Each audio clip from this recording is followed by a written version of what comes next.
5 राज्यों के विधानसभा चुनाव के नतीजे फाइनल हो चुके हैं। यूपी, उत्तराखंड, मणिपुर और गोवा में बीजेपी सरकार बना रही है और पंजाब में आम आदमी पार्टी ने शानदार जीत दर्ज की है।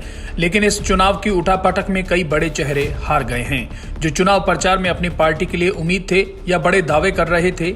इनमें उत्तराखंड के मुख्यमंत्री पुष्कर सिंह धामी, कांग्रेसी नेता हरीश रावत, पंजाब कांग्रेस अध्यक्ष नवजोत सिंह सिद्धू और कैप्टन अमरिंदर सिंह भी अपनी सीट हार गए हैं। सबसे पहले बात करते हैं पुष्कर धामी की। उत्तराखंड के मुख्यमंत्री पुष्कर सिंह धामी खटीमा विधानसभा से चुनाव हार गए हैं।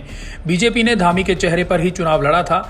उन्हें कांग्रेस के भुवन चंद्र कापड़ी ने हराया है। धामी भी अब उत्तराखंड के उन मुख्यमंत्रियों में शामिल हो गए हैं जो अपना चुनाव नहीं जीत सके। इससे पहले भी कोई सीएम रहते उत्तराखंड में विधानसभा चुनाव नहीं जीत पाया है। इसके बाद हरीश रावत की बात करते हैं। कांग्रेसी नेता हरीश रावत उत्तराखंड के मुख्यमंत्री रह चुके हैं और कांग्रेस की पंजाब की कलह के वक्त वो सर पर दौड़ रहे थे। उत्तराखंड में भी कांग्रेस की चुनावी कमान न हरीश रावत के हाथों में थी। अगर सरकार आती तो वे सीएम बनते, लेकिन फिलहाल हाल ये है कि वो अपनी सीट पर हार गए हैं। हरीश रावत लालकुआं सीट से बीजेपी के मोहन सिंह बिष्ट से हार गए। पंजाब कांग्रेस के प्रदेश अध्यक्ष नवजोत सिंह सिद्धू भी अपना चुनाव अमृतसर ईस्ट विधानसभा से हार गए हैं। उन्हें आम आदमी पार्टी की जीवनज्योत कौर ने हराया है।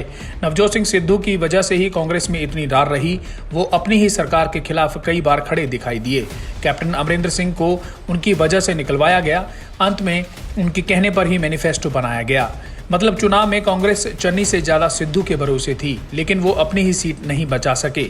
इसी सीट पर अकाली दल के विक्रमजीत सिंह मजीठिया भी चुनाव लड़ने आए थे और वो भी चुनाव हार गए। इसके बाद कैप्टन अमरिंदर सिंह की बात करते हैं। पंजाब के पूर्व मुख्यमंत्री कैप्टन अमरिंदर सिंह भी पटियाला से अपनी सीट हार गए हैं। लंबे समय से इस सीट से वे जीतते आ रहे थे और आम आदमी पार्टी के अजीतपाल सिंह कोहली ने कैप्टन अमरिंदर सिंह को हराया है।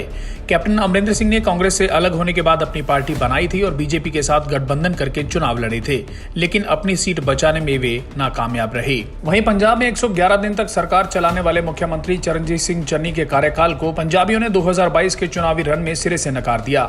यही कारण रहा कि चन्नी की कैबिनेट के 11 मंत्रियों को हार का मुंह देखना पड़ा और सिर्फ 7 को ही विधानसभा पहुंचने का मौका मिल पाया। कांग्रेस के मुख्यमंत्री चेहरा चरणजीत सिंह चन्नी दोनों सीटों से चुनाव हार गए हैं।